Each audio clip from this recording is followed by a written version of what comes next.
Hello everyone and welcome to Lowitch's KT and Coffee.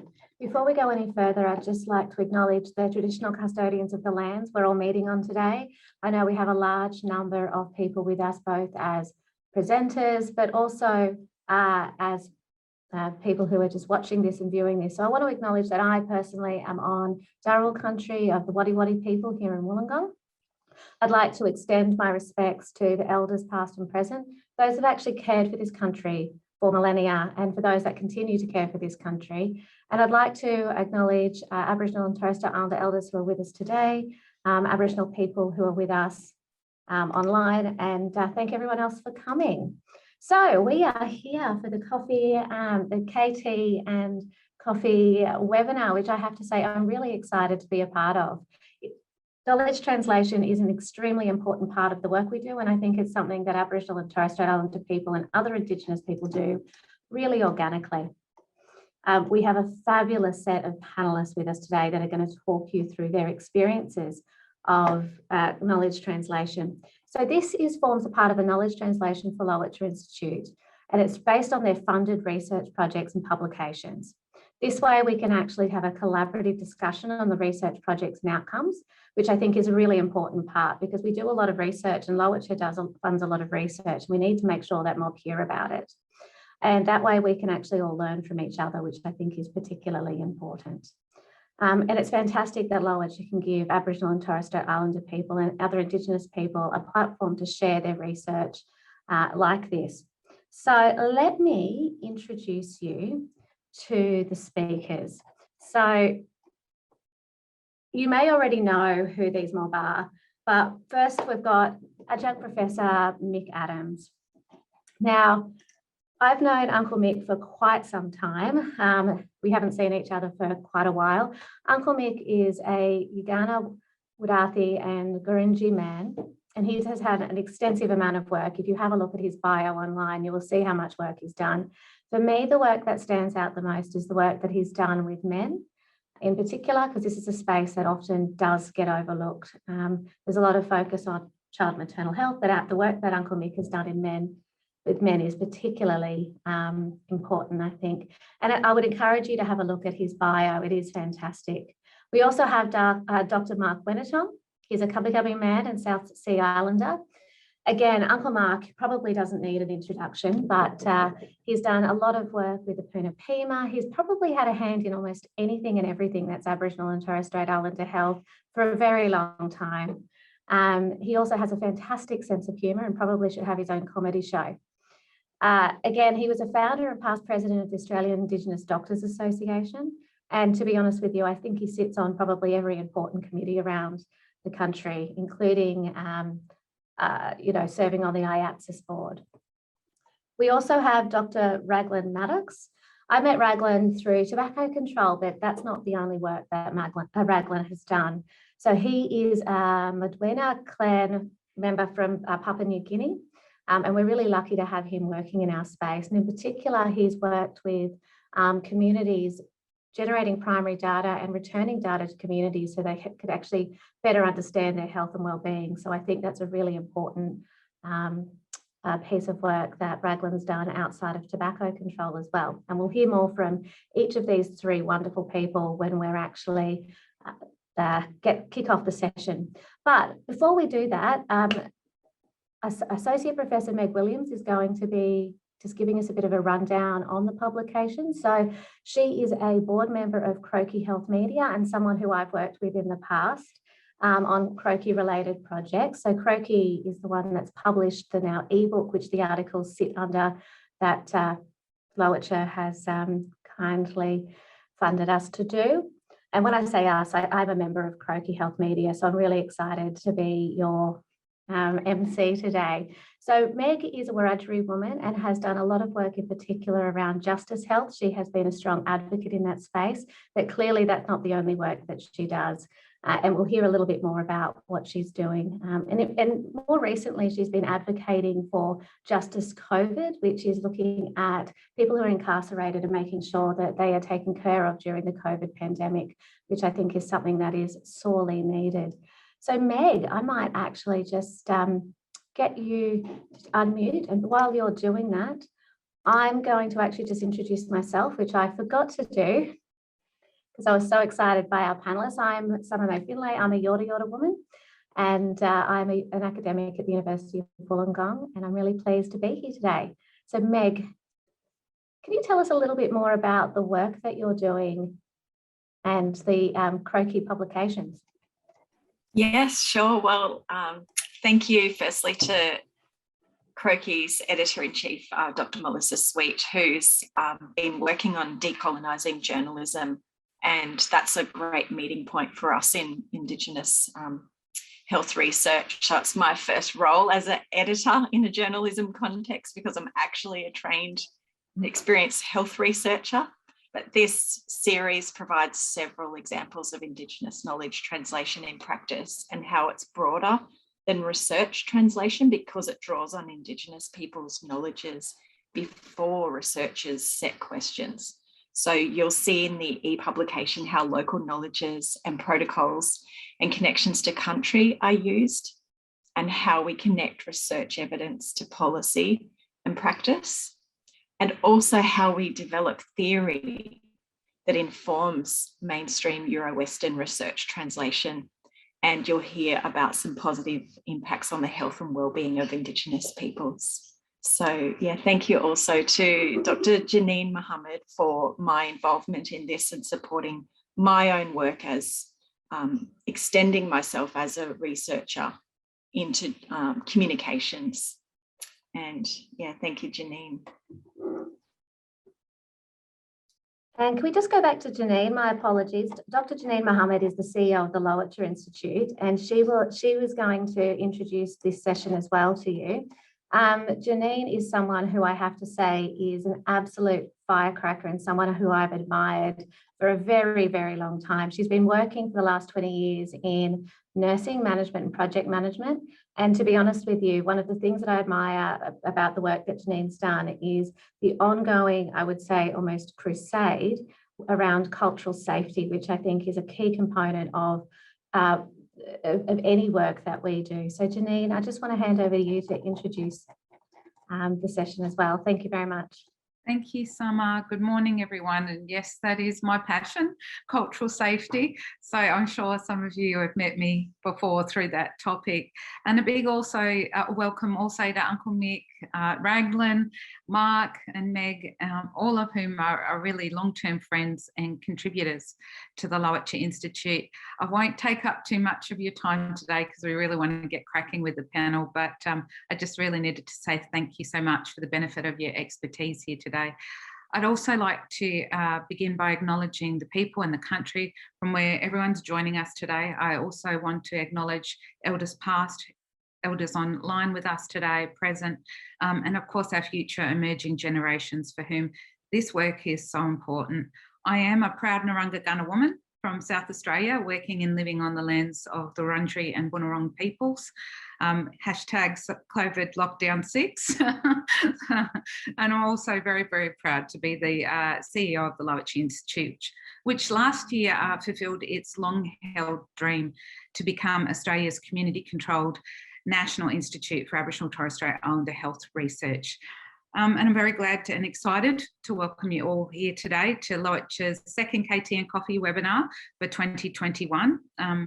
As you've already heard Summer and Meg mention, KT and Coffee webinars are knowledge translation events that aim to support a really collaborative discussion and to generate ideas for Aboriginal and Torres Strait Islander health. They also seek to play a leadership role in research, and knowing that many projects are very underdeveloped in their KT plans, and that researchers really do struggle to gain the skill and the confidence in undertaking KT. And as many of you know, KT has been at the heart of the Wiradjuri Institute's work, really from its inception, due to KT's transformative potential for research, for practice, policy, and ultimately community wellbeing. The Wiradjuri Institute's way of doing KT means that community members and our end users drive the research agenda, ensuring that research that Aboriginal and Torres Strait Islander Aboriginal and Torres Strait Islander peoples want and need is at the fore. We are amongst the very few research organisations here at Lowitja to actively and directly fund knowledge translation in our research projects. So really, for us, KT isn't an add-on. It's not just an aspiration or something we think might happen. It's actually very much core to our work. So it's a bit ironic, really, that we realise that while these KT and Coffee webinars are all about KT and in themselves are KT in action, that we've not yet addressed KT as a topic. And we're making up for that today with this webinar to explore and discuss Indigenous KT domestically here at home in Australia and internationally. We're drawing on Lowitja Institute's KT series that was just aforementioned, recently published in collaboration with Croakey. And I would like to take this moment to thank Associate Professor Meg Williams, the editor extraordinaire, and I'm looking forward to seeing more of her work in this space. And of course, the Croakey team for their work on the series, which profiles excellence in Indigenous KT. And if you haven't already read the series, I urge you to read it. You can find the link in the chat now, or alternatively, our comms team will be sending an email to participants post the webinar, and you'll have the link in that email. So each of the articles, demonstrate how Indigenous knowledge translation in Australia and of course beyond begins with research questions developed by and with Indigenous peoples and their organisations. And I loved hearing from our sister in Canada, Dr. Janet Smiley, who I had the honour of meeting through Raglan and Ray at ANU.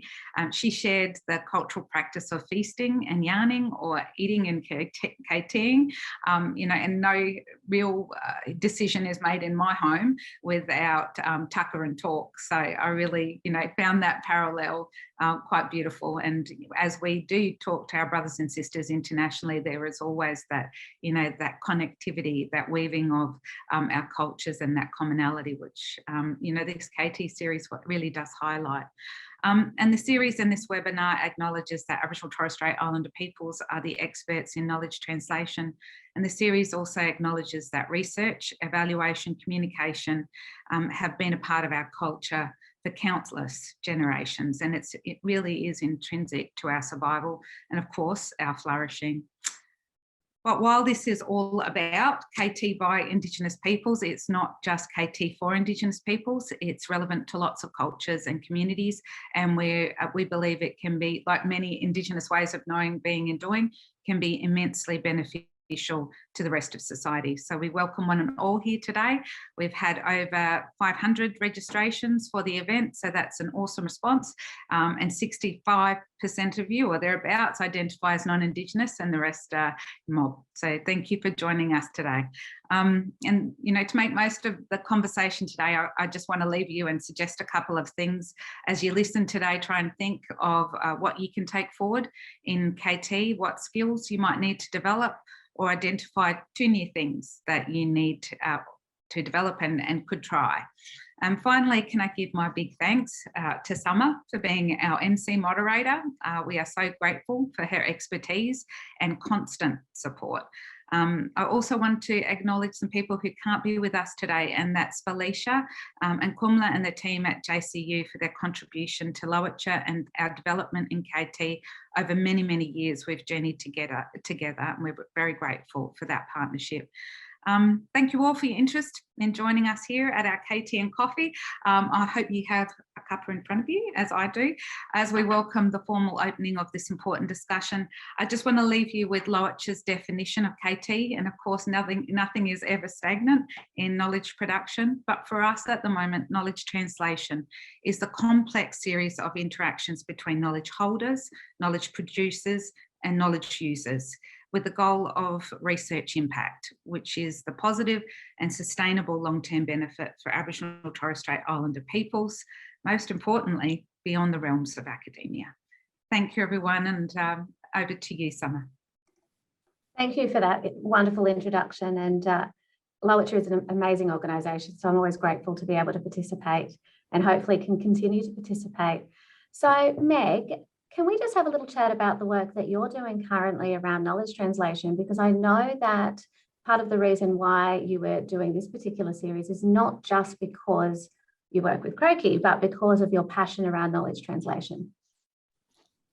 Yes, definitely. Thanks, Summer. And I always have Conservative Queensland parliamentarian Lawrence Springborg to thank for pushing me in research translation and knowledge translation, because he said to me and some elders and colleagues over 10 years ago, it's not me you need to convince, but it's the voting public about our policies that we were advocating for prison reform.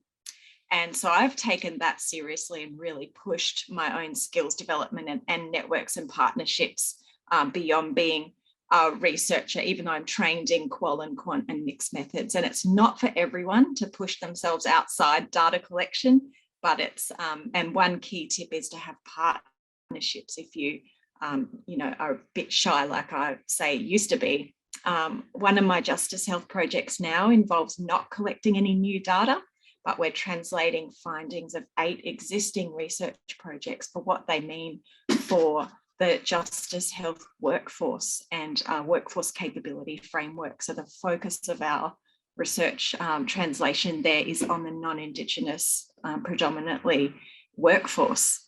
And I have another project supporting mob in data linkage, which people think, oh, Aboriginal people don't like numbers. But we are astounded in our depth of contributions that we make to that. But I think the biggest influence I have on KT is that I chair a research ethics committee in the prison context, and I see dozens of research applications a year that completely ignore Aboriginal Torres Strait Islander research guidelines. They think they don't need to use them because they didn't design their projects for Aboriginal and Torres Strait Islander people, but they fail to acknowledge that we are 30% and growing of prison populations, and those guidelines are absolutely applicable. So that pushback through an ethics committee is a brilliant form of knowledge translation. Absolutely. As someone who's also on an ethics committee, although I don't chair it, I couldn't agree with you more. So why is it important for you to build knowledge translation into the work that you're doing? Because you're obviously saying you're taking 8 existing projects and then doing some knowledge translation with those. Why is that so important? Well, in that field, while that research isn't specifically on the population, there's enough of an argument that we would overburden that population if we were to do more research, and also that research gets left on the shelf. So what we've got is a combination of skills and networks to really critically appraise that research instead of using our money to get more research.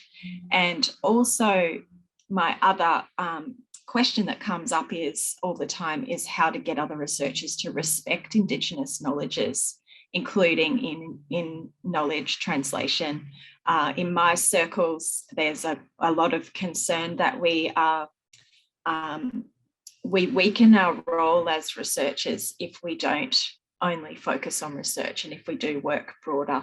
So it's important to also counter that narrative that research can be separated from context or from Indigenous people's realities, and that objectivity is actually something that can be attained.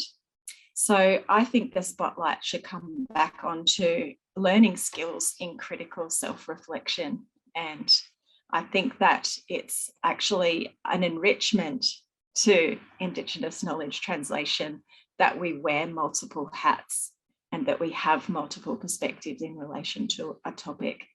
So I'll just say that's how I think Indigenous knowledge translation is different compared to other settings. And I embrace my multiple hats, and I'm not scared of them because I know I've got theory and practice and colleagues to keep me accountable, and elders, and that perspective about knowledge translation to the next generations. And in Wiradjuri, we're told that we've got to think across 7 generations. So, after this meeting, I go on to my other little role as a peer support person on video linked to a prison. Later on, I'll review some ethics applications. I'm on a National Data Advisory Committee. I'll phone a parliamentarian.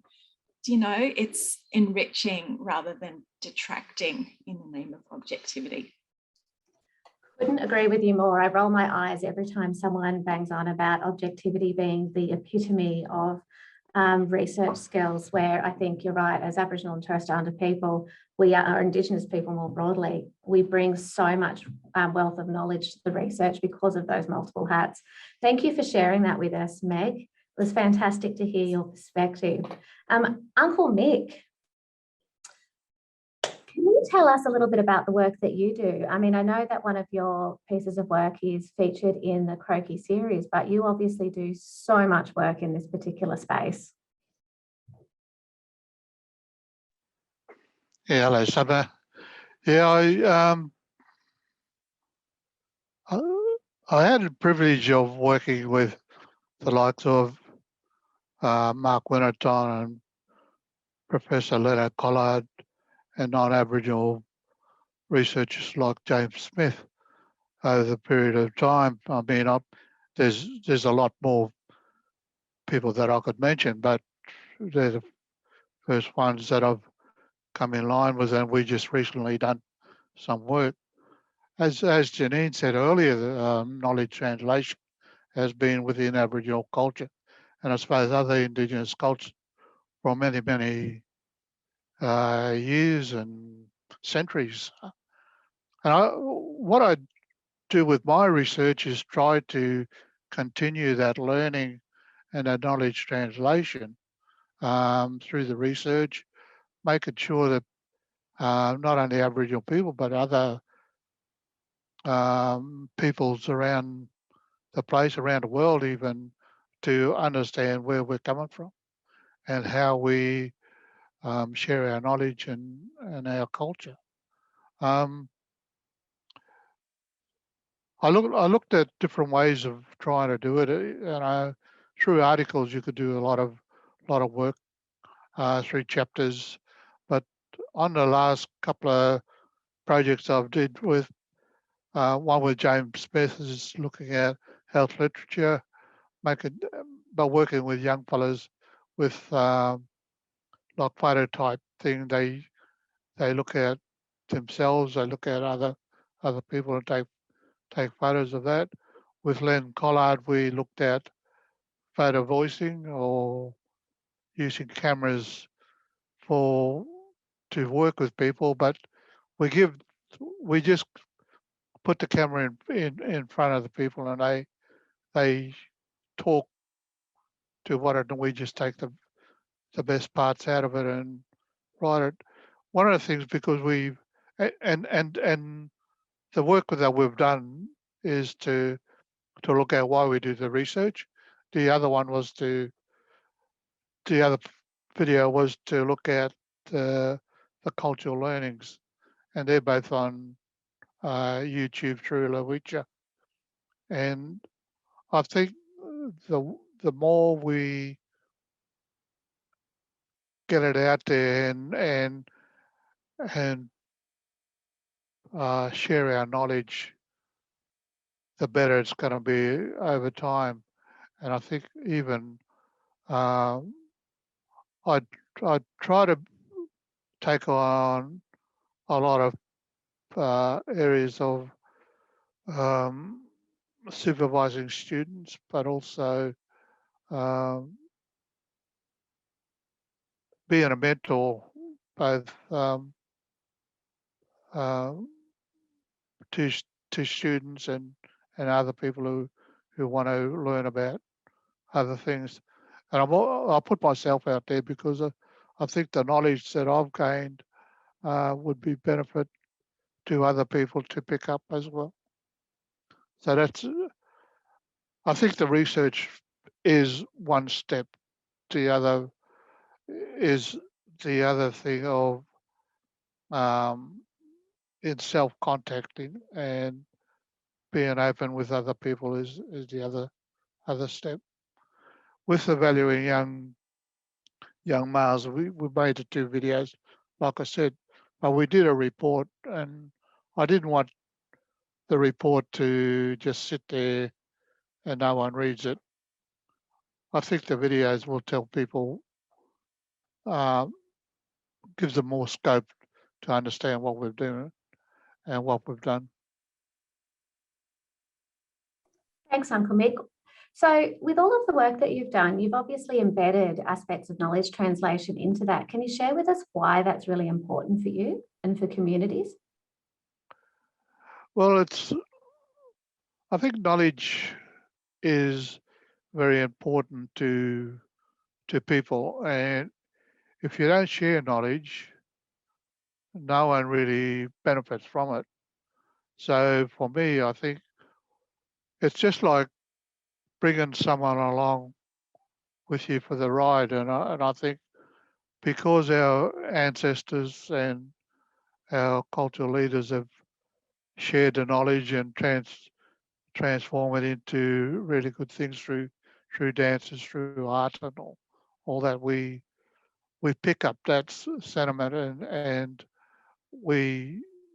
myself, I try to do the same thing as well. Share it with people, making sure that they understand what they're doing and where they're doing, and how they're benefiting from it. But also, hopefully, they're sharing their knowledge as well as they develop as well.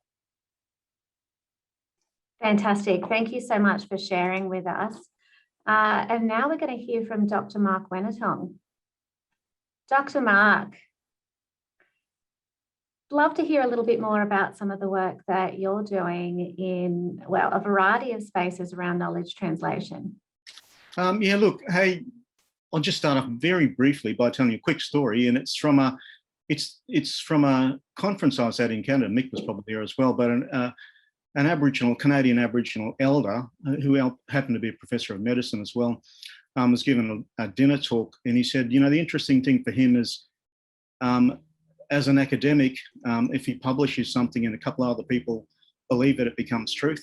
As an elder, truth has to resonate with his culture, his community, his law, his land, his spirituality, and a whole lot of other things. And I think that kind of nails it for me a bit, where all this sits. And so my area really is trying to directly translate research knowledge into practice in primary healthcare and in remote communities.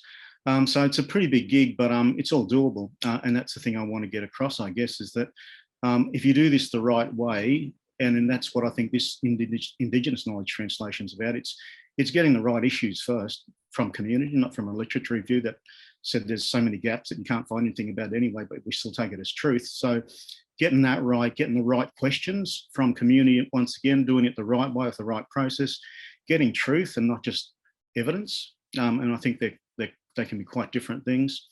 And then translating that the right way into practice and programs and getting really tangible outcomes. And as a clinician, that's what I'm interested in most, is getting outcomes, so what's going to help us to do things the right way so we get outcomes for our mob. And as part of that, we've kind of developed a few things. One is a family-centered approach to primary healthcare. It's a model, and that's based around early childhood, adverse childhood experiences, epigenetics, and a whole lot of emerging literature around that. So how do we do that in a remote situation? And so we've developed models around that, and that's direct kind of research translation into practice.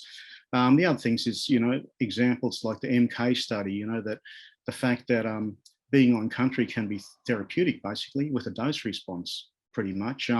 So how do we build that into primary healthcare as well? So when we're looking at therapeutic approaches, so our kind of step care approach to mental health, as opposed to the kind of pointy end psychiatry and Western kind of approaches, both of which are really important. So to me, even social and emotional wellbeing, the whole term and the whole concept is Indigenous knowledge. That's now become a bit more mainstream and been very well accepted. And most people want to kind of convert their mental health stuff into something broader, and that's more person oriented. And that's how we kind of roll in Aboriginal and Torres Strait Islander culture and health. So those are the kind of things. And I think the other part for me is managing upwards as well. So if there's good Indigenous knowledge and there's translation that needs to happen, then how do I get the policy people to support that as well, so we can actually do it in practice? So influencing upwards is really important for me as well. And I'm talking, about clinical programs and everything here. Fantastic. That influencing upwards is actually a key part of knowledge translation in my belief policy in particular. So talk to me about what's the difference between, knowledge translation in an Indigenous setting versus other settings, just because we've got some non-Indigenous people with us today. Yeah, look, I think that's a massive issue, and I think that's what is the difference. And I can't go any further than talking about colonisation, because although people kind of shy away from that and go, well, it's living in the past. No, that's our currency at the moment around all of the things that we're trying to address here. So if you've got a population who's got a historical background like we have, the intervention points can be quite different to mainstream intervention points. And I'm talking there about not just the kind of clinical evidence space, but what are the things that are the risk factors for the risk factors. And those are the kind of things that stem from colonisation. And I mean that not in a kind of historical sense, but in a biomedical sense, because there's very good evidence these days around everything from allostatic load right through to chronic chronic low-grade inflammation and things like that have massive impacts on our outcomes, as well as things like adverse childhood experiences and epigenetics. So if you map all those things together, you get actually a fairly coherent narrative for Aboriginal and Torres Strait Islander health where causation comes from, and intervention points can change, and that requires often at a healthcare level and in a clinical level a lot more portfolio and cross-portfolio kind of articulation and stuff like that. So it isn't just about health, it's about education, it's about family services, it's about the feds and the states talking, and then having coherent policy that allows us to do things the way that we need to do them. And for example, I know you were involved in the Indigenous committee that influenced the COVID response for Aboriginal and Torres Strait Islander people. So that's probably a good example of the knowledge translation that you've been involved in, I'd imagine. Yeah, look, and I think, the fact that we still haven't had a single death in Aboriginal, let's say Aboriginal identified from COVID across Australia yet. We've got very low numbers still. Probably that'll increase in New South Wales after this latest outbreak a bit, but generally we still haven't got a case in a very remote community. And what that says to me is, to be honest, if we listen to Aboriginal people and communities around the whole of Aboriginal affairs a bit more, we probably get a lot further along, because the leadership and the community leadership that's been shown in this kind of response, including really understanding the broad concepts of public health and all the other things that we've been getting out there. There's been leadership shown in our communities around this, and they've shown ways to do this and successfully and effectively do it. If we're able to, if governments are able to trust us a bit more to do what we need to do and listen, we could solve a lot of things in Aboriginal affairs tomorrow, I think. Couldn't agree with you more. And I think COVID's been a perfect case study of how, when you actually allow Aboriginal and Torres Strait Islander people to get on with business, we do it bloody well. So thank you for sharing with us, Dr. Mark. Raglan, you're up next. Last but not least, loving that you're with us today. Sorry. That's right. Lovely to be here, and awesome just to hear the conversation so far. And I might actually just build on what Mark was saying. I think thanks, Dr. Mark, for such insight, although I probably won't be able to articulate it as eloquently as yourself. But I guess there's probably a couple of things I was thinking about as we listened to people speak over the last couple of minutes. One is, I think that, and I introduced myself as coming from the Modewa clan in Papua New Guinea, and thanks for that acknowledgement of the land and traditional owners of the lands from which we're all dialing in from. And I think part of that is that Indigenous peoples have always done research, sciences, evaluation, and that's evidenced by the fact that we're still here today, building on, as Dr. Mark said, around colonisation. So in spite of colonisation, we're still here to gather on Zoom and celebrate Indigenous people's ability to thrive, to learn from the research, the sciences. This isn't our first rodeo. COVID and other things have come before, and we've learned from that and we've adapted. So I guess that the starting point for me is, whenever we're doing work, is that knowledge translation is inherent in the work that we do. It builds on whatever stories have come before us. It will continue to build on that next step. We heard Meg talk about 7 generations. We have some similar teachings about looking back 7 generations, looking forward 7 generations, what does that mean for our people, for my people? And so I think when we think about it like that, trying to get Euro-academic knowledge translation to understand that inherent responsibility, that social and kinship lines of responsibility, so that whenever we're doing something, it has a tangible benefit to community. I think that's part of the challenge that we face. And you spoke eloquently also about the ethical challenges. I know Meg did as well. So I think once we start to understand and share those ethical challenges, if someone tells us a story, gives me some data that they want to share their truth, their story, I have a responsibility to honour that story and to use it or share it however they would like to see fit to improve health services or tobacco programming, commercial tobacco programming, something like that. So I think there is it's a complicated system that while it might sound simple, and we heard Janine speak about sharing of kai or food, and that knowledge that we're able to share over a fire and feasting and things like that, I think it does come with some complicated peer review processes. Yes, working with community has a double layer, doesn't it? It has the ethical aspects from a Western point of view, but then we obviously have our obligations and our own peer review processes, which Meg talked about in terms of having to be accountable to elders. Can you tell us a little bit about the work that you're doing specifically, Raglan, and give us an example of some knowledge translation from that so we can actually hear about how it's done in practice? Yeah, so I think there are a few things. I think the main bit of work, and as you mentioned before, is I work with tackling Indigenous smoking teams across the country.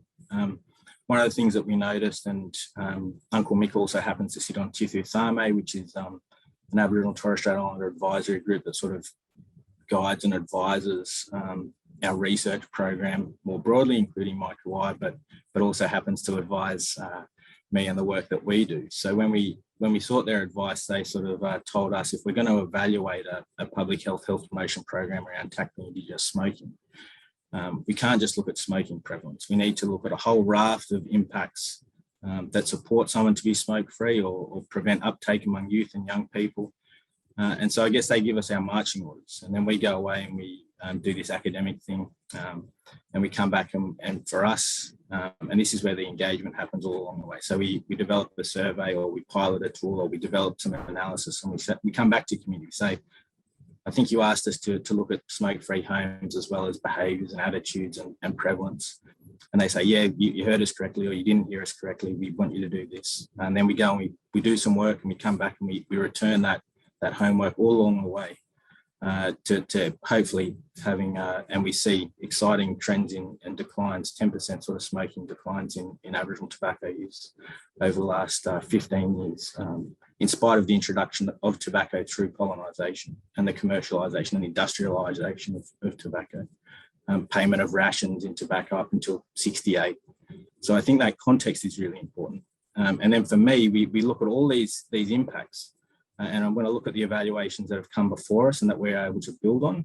We're able to go to the Tackling Indigenous Smoking teams or NACHO or the AMSs and say, these are all the things that you guys are impacting, not just prevalence, but smoke-free homes. So we've seen reductions of increases in smoke-free homes of 20% since the implementation in tackling Indigenous smoking areas compared to non-serviced areas that aren't serviced by tackling Indigenous smoking teams. So we can feed that back to those organisations and say, these are some of the impacts you're having. Congratulations, these are some successes. And success builds success. So I think if we can celebrate those, we can also identify areas for improvement. We've seen increases in smoke-free cars, increases in quit attempts, reductions in tobacco use, all of these things.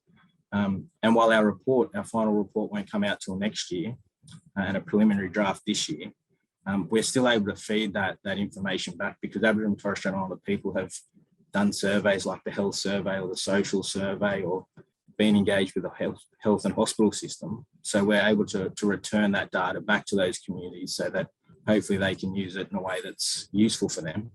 They also give me direction about, okay, we want you to come and present to the ARCHO board or present to the TIS team or the jurisdictional forum in a PowerPoint, in a video, in one-page fact sheet, whatever it might be. I guess it sort of is all underpinned by sovereignty and self-determination. That's the crux of what we're here for, to create a space for Aboriginal and Torres Strait Islander people to thrive. So you tell me how you want that data returned, and I'll try my best to return it in a way that's meaningful. No, that's fantastic. And that goes back to context, doesn't it? So returning data means that those communities can use it within their own context, and also about context. It goes back to Meg's point about that kind of lived experience and the fact that we wear multiple hats. It is that richness and that context which is vital to the work that we do. So thank you for the panelists for introducing the work they do and talking about knowledge translation. We're now going to kick over to some questions, and we've had some questions come in. Now I'm going to just say straight up that we have a very tight schedule here and we'd love to answer all your questions. We may not be able to. It's not because it's not a good question, it's just because there's probably going to be too many for our panelists to answer. First off, I'm just going to ask a question specifically for Dr. Mark. You talked about truth and evidence, and we've just had a question from someone asking if you can expand on the difference between truth and evidence, please. Oh, look, from a clinical perspective, evidence changes every year. As a matter of fact, you know, the best practice treatment for cardiovascular disease and diabetes changes relatively regularly. So there's a lot of ways that we collect that, and the evidence is what we know at the time and what will inform best practice at the time. I think truth from a Indigenous perspective is a much more rock solid concept, and that's kind of what I'm talking about there. And what I think Indigenous Knowledge Translation attempts to do more is get to truth, as opposed to just putting more evidence out there. So that's why I think it's really important that we always end up with kind of more ecological approaches, you know, like it's never just what's the best medication for heart disease. It's, well, we can put people on medication for heart disease, but we're going to change anything sustainably because they shouldn't have had it at 30 years of age anyway. So what caused that? And so that's kind of the concept I'm talking about there. And I hope that helps kind of explain it a little. Fantastic, thank you. Now I've got a question here which you all might like to answer, but I might start with you, Uncle Mick, if that's okay. One of the questions is actually from an Aboriginal and Torres Strait Islander person, wondering how through knowledge translation do we go about protecting our knowledge from exploitation? We know that this has happened in the past, and we want to, how do you actually make sure that the processes are rigid enough to properly protect our community and our knowledges? It's a big question, I know. Yeah, that's a very good question. I think one of the things with our knowledge, both Aboriginal and both Torres Strait Islander knowledge, is that, as Mark said, it's about evidence based, but it's real and it's been handed down for a long time. We tend to be over abiding by sharing the knowledge that sometimes shouldn't be shared. And I think because people find it more, in a way, truthful, they want to use that in their publication or in their work. But a lot of people, particularly with the art work, people take that on, but they don't really understand the meaning. Those who export it don't really understand the meanings behind that. And, you know, they might put Aboriginal artwork on a t-shirt or something else, but they don't really understand. It's the artists themselves who really understand the artwork. And even for our dances and our storyline, it's been handed down, and we learnt it through that way. And for other people to take it away, they don't really understand the meaning for it. How do we protect it? It's very hard sometimes, or most of the time, because we don't put copyrights on a lot of stuff like non-Aboriginal people do. So I'm not really sure how do we protect it? I think we've got to be more conscious of how we promote our stuff. Fantastic. Thank you for that, Uncle Mick. Does anyone else want to respond to that question, Meg or Raglan? Oh, no, yeah, we could spend hours unpacking this question. I guess a couple of things. One is not only is this historic, but it continues today. You spoke about sitting on ethics boards and the exploitation and the sort of extraction exercises that occur.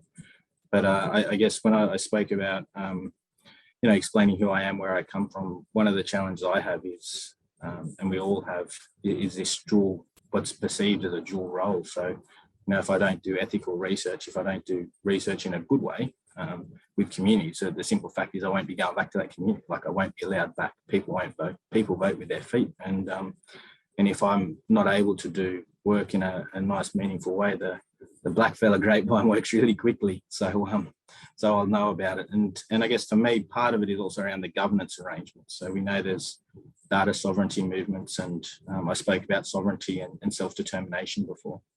So for us, we have Tithu Thame, I have Ray Lovett as my direct line of supervision. I have ANU, and I mentioned I come from the Modewa clan, so you could speak to my mother, my Yui Samuel. So there are all these points of contact and accountability for me, as well as obviously the ethical boards and other things. But they're ways that you can hold academics and researchers and evaluators to account. But I think we all have an inherent responsibility.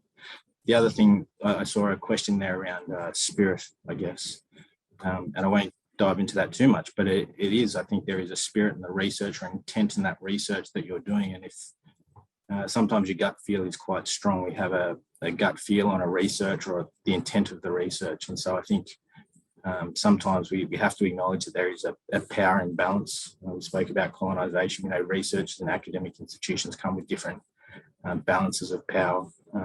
So we do need to be really strong and uphold ethical practices and speak about governance and data sovereignty and those principles as well, just to make sure that we try and balance that playing field. Fantastic, thank you. I'm just conscious of time, so I might actually just jump to another question if that's all right, unless Meg, you want to have something specific to add to that one. There's just so many questions coming in, which is great. Look, we've got a question here as well from someone that works in palliative care with a focus on upskilling and translating mainstream knowledge for Aboriginal and Torres Strait Islander workforce. So and their question is, how can we embed knowledge translation into the healing space? Now, Dr. Mark, I might just go to you and then I'll go to Meg for this particular question. Oh, interestingly, I just did a bit of work with a palliative care NGO up in my way around this, and prior to this, we sponsored a local community to develop their own cultural model of palliative care, which include healing approaches. And as you know, as you'll know, the person who asked the question, we've been working on healing things for a long time, whereas I mean in a much more broader sense than just treating diseases. And so I think that has already started influencing the health system more broadly. That's our stuff. I think there's models like the NT model around some of these things, particularly in palliative care, where you are talking cultural models that really do re-embed our ways of doing things. The hard part, of course, is ensuring that all the hardheads and clinicians and funders and stuff like that are really on side with this kind of stuff, and that makes it a little bit harder sometimes. So, for instance, if the MK, the Mike Weiss study says, that being on country can be therapeutic, and I say to the policy person, well, we need to take the men on country, and they go, well, you just want to go camping for the weekend with the boys, what therapy in that? And you kind of look at that and go, well, why do you think half of Sydney and Melbourne go camping every Easter weekend? They're waggling their trailers out to some camping spot. Because it's therapeutic, everyone does this, but if you multiply that by 90,000 years of relationship with country, you'll get a bit of an idea of how much better that kind of healing therapy is for us. And this goes as well for us, I think, rethinking some of those models around healing, and particularly around mental health space. And that's why we've done some work on an Indigenous kind of step care approach to this. How do we utilise our traditional medicines in healing first? How do we utilise the natural helpers in our communities? We all have them. And they include traditional healers and others and elders in the community. How do we utilise our cultural, what I'd call therapeutic ceremonies, like smoking ceremonies, and bring them in as well, so that they're not seen as alternate therapy? This is nothing like alternate therapy. This isn't a gimmick thing. This is 90,000 years of practice that's shown that we have ways of dealing with these kinds of issues. And I think they're the things that we've got to, that areas like the MK study are now giving us really hard evidence to say, hey, this stuff works. It has, it's got a long 90,000 years of randomized control trial behind it. And we need to start pushing that further in policy and in practice. And I think it is happening, but I think we've still got a long way to go to convince people so that it happens easily in spaces like yours in palliative care, where it's just accepted. Fantastic. Meg, what are your thoughts on this particular question? Yeah, thanks. A hard one. And, I work on a palliative care project to develop a national framework for prisons. And so there are major failings in that area, with one family I've worked with, their member was able to be released from prison legally, but the system couldn't enable him to be released, and he died alone without a final phone call to family. So it's absolutely horrendous situation. And I think that I work from the other direction about how can we get the mainstream workforce in that setting. 97% or 98% are not Aboriginal or Torres Strait Islander, and they say that they're not ready to work with Aboriginal or Torres Strait Islander people. And they say, we've got culture is to be at the centre of everything written in our policies, but we don't know how to do that. Can you come and do training with us? So it's really building that capacity of the mainstream workforce. And with that, we have to respect the frequent findings of research and people's experiences of racism in the mainstream health workforce. And a lot of settings are not safe for Aboriginal Torres Strait Islander people to work and share cultures. So we have to focus on that. I think with palliative care, for me, I really want to continue to be involved in it, because palliative care says that it's holistic, and so does Aboriginal and Torres Strait Islander health. So let's look together sensibly at the similarities and not the differences in the ways that we work. And when we do that, we'll realise that we've got a lot going forward to do in partnerships, but we have to also look at where the power lies in partnerships as well. So I'd say respectfully to non-Indigenous people on this call, thank you for being here, and thank you for all the effort many people have made, and continue to do all you can in your own time to learn about the First Peoples of this country, because it hurts if we're a work exercise to learn about Aboriginal and Torres Strait Islander cultures, because you have to for work. It's sort of hopefully part of our citizenship and our shared love for this actual country that we're on. Fantastic. Thank you very much. I'm wondering if any of the panelists have any advice. One of our attendees has just been reflecting on Mark's comment about what the risk factors and how they can and how a non-Indigenous person can avoid being a risk factor in the knowledge translation process. I think that's actually a really beautiful question and a really insightful question. So I'm just wondering, maybe I'll start with Raglan, what your thoughts are on that. Geez, thanks, Summer. It's a good question. I think the fact that you're asking that question is probably a step in the right direction. I think the ability to self-reflect, right, we had the sort of acknowledgement of country at the start, and for me that's always an opportunity to think about the footprints I leave. What am I doing at the moment Larrakia country? What is my role in this? What's my role in the relationship with a client, a patient, a public health sector? And so I think if you approach it with that sense, people are people. we need to acknowledge. We also have the insight and the knowledge that colonisation has happened and is occurring, is ongoing. So we do actually have some homework that we can read up on and catch up on. As Dr. Mark talked about, there's 90,000 years of evidence to speak to that. So if we can acknowledge that as a starting point when we're going in as for me, a non-Aboriginal, non-Torres Strait Islander person, I think that can be a useful starting point to help strive for a culturally safe space. Fantastic. Thank you. Uncle Mick, and I'll get to you, Mark, because obviously this related to your question, but Uncle Mick, do you have any thoughts about how non-Indigenous people can engage safely in our space? Yeah, one of the things I believe is that they be themselves and work closely with Aboriginal people.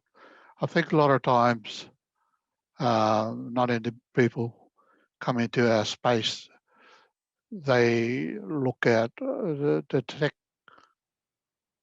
technical terms in regards to that, because there's a white man coming into black people's. It's not that if you're dealing with people, you're dealing with people, doesn't matter who they are. It's just like when we're talking about palliative care. I mean, I've been in that space for a long time. And as Megan says, you know, there's a lot of non-acceptance really in the system that is already there. Over the past few years, we've been trying to change that system, and it's up to people to really listen and understand. And this is what our knowledge translation is about, to making sure people really understand where we're coming from, what we're trying to tell them, and how we're trying to help them. And if they look at it from, say, a racial position, they're not going to get anywhere. If they look at a self and a person relationship, then they become open and respective and knowledgeable, then they don't become a respecter. Fantastic. Thank you, Uncle Mick. And Mark, finally, on that particular question, which I said, which we've all agreed on is quite an important question. How do non-Indigenous people avoid being a risk when it comes to knowledge translation? Look, strange as it may seem, I have that same issue. When I'm working in somebody else's country, I'm thinking those same kind of things. I'm asking that same question myself. How do I build capacity here for somebody else to take over what I'm doing and make sure I'm not the one who's standing in the road of locals doing things? And but I think from that perspective, it's a bit different what I was talking about originally, but around the risk factors for risk factors. But it's still a really valid question. And I think two things are really important. One is trying to stay with a strengths-based approach with our mob is really important, rather than just seeing the deficit stuff and concentrating on that. And the other one is thinking about the way you do things from a colonising approach. So decolonising approaches are really important, I think, and they kind of look, one easy kind of example is a community I was working in where there's a horrible big kind of multiple fatality kind of event, and we were talking to the traditional owners, and all the services were in the room talking about what we're going to do, but the TOs weren't there and the council wasn't there, etc. And someone said, well, we need to empower them to come in and speak. And I said, no, this is their community. We shouldn't have to empower them to do anything. This is their country, their land. That's more of a decolonising approach, is understanding where everybody fits, and the sovereignty of Aboriginal and Torres Strait Islander people. Those kind of issues, I think, are really important concepts to get when you're working with us. And I think it really supports our progression in many, many ways. And so just, it's self-reflection. And once again, I honestly mean that when I say I have to think that way as well at different times. And so it's a challenge for all of us. But yeah, ensuring that we try and support the things that are happening that communities want to get done and are doing, and not standing in the way with our egos or our technical abilities or our, huge intellects and stuff like that. Fantastic, thank you. I note we're right on 12. I noticed that some of the participants have to drop off, but we've had a large number of questions come in, so we're going to hang around for another 5 minutes just to wrap everything up. But before we go, just want to ask Meg a question. what's next? So what does this mean for the future? Hi, thank you. Yes, well, sort of wrapping up from many things that have been said today, I want to just bring it down to 3 Ps that I would call power, partnerships, and planning. So really having a good look at where power lies when we do research. And I really take that point with Uncle Mark about that's the same for me as Wiradjuri working, say, in Central Queensland. And I have to start by understanding, you know, my assumptions and knowledges and how much power I have in the situation. And people are warming up to co-creation, but there's a power struggle within that. So actually doing that work to understand who really is in the decision-making seat at the end of the day, because it's a big threat to knowledge translation and research translation if research is not based on the realities of the local people. And so the next thing for me is working in partnership, and partnership can mean co-creation, or it can mean all of us falling in line behind the elders as the rightful leaders for country and community. So working that out, but critical self-reflection that's been mentioned, it applies to me as much as it does to other people of any cultures. And I often ask myself, like, what skills have I got to offer in partnership with Aboriginal and Torres Strait Islander people? What's my relationship with them? And for non-Indigenous people, that could be beginnings about what's the relationship that you have with Indigenous Australia generally, and why. What strengths do you see? Do I see that that I might also see in myself? So we've got some common ground to work from in partnerships. And also I do ask people to really face the fears about what holds them back. And barely a day goes by when I don't hear I'm too scared to say the wrong thing. And that has to be really pushed. So finally, planning. Use the Lowitja Institute KT material. Lowitja Institute's one of the few research organisations that actually asks us to plan before we're even funded, so that we make statements that are beyond the glib, this will influence policy and practice. I read that countless times on research applications. And so the KT plan really pushes us to think about who the stakeholders are, the actors, the funding, the timeframes, the implications, the theory, and how the local Aboriginal and Torres Strait Islander peoples will benefit. So yeah, I guess in a nutshell, look at power, how to be a good partner, and really plan for knowledge translation, not tack it on toward the end of research. But plenty more to say as well, but I'll leave it at that. Thanks. I'm sure all of the panelists have plenty more they could say on this topic. As we've discussed today, knowledge translation is something that Aboriginal and Torres Strait Islander people, and probably Indigenous people around the world, have been doing for, forever. It is a key part of what we do. And I think that some of the take-home messages for me is that this is not an academic exercise for Aboriginal and Torres Strait Islander people and Indigenous people. This is about the survival in our communities, and this is about the health and well-being of our communities. This isn't just numbers on a page or stories that are abstract for us. We live and breathe that, which is the strength that we bring to knowledge translation, and probably why as Indigenous peoples we do it so well, is because we actually want to share our knowledges, particularly with our communities and beyond, to have an impact. And that comes back to something that Meg and I think everyone's kind of alluded to, is that individual communities have their own context, that we need to be working really closely with individual communities to make sure that we're doing what they need us to do, rather than as researchers doing what we think needs to be done, or quite frankly, what we're interested in, because our interests may not be the interests of the people that we're actually hoping to work with. And I think it's really important for non-Indigenous people to recognise that they have a role to play in knowledge translation and making sure that they're using their research to advocate for Aboriginal and Torres Strait Islander people, but also making sure that they're engaging with the communities that they're working with, to make sure that's done in a way that is appropriate. So I just want to thank you all for joining us today. And I really want to say thank you to our panellists. It is, I don't know if you realize how special it is to have these 4 panelists with us. Each of them bring a wealth of knowledge and are so in demand. So being able to hear from them today, even as someone who hears probably from them a lot, it is an absolute privilege and a pleasure. So if we were here in person, we'd all give them probably a standing ovation. So, you know, just in your own homes, if you want to give them a standing ovation, I'm sure that will be absolutely welcome and well deserved. So again, thank you for Lowitja for bringing us all together and for allowing this to happen. We will follow up if we can on any of the questions that were unanswered. I do apologise. We couldn't get to all of your questions, but that doesn't mean they're not pertinent questions. And I really encourage you to have a look at the ebook that is online.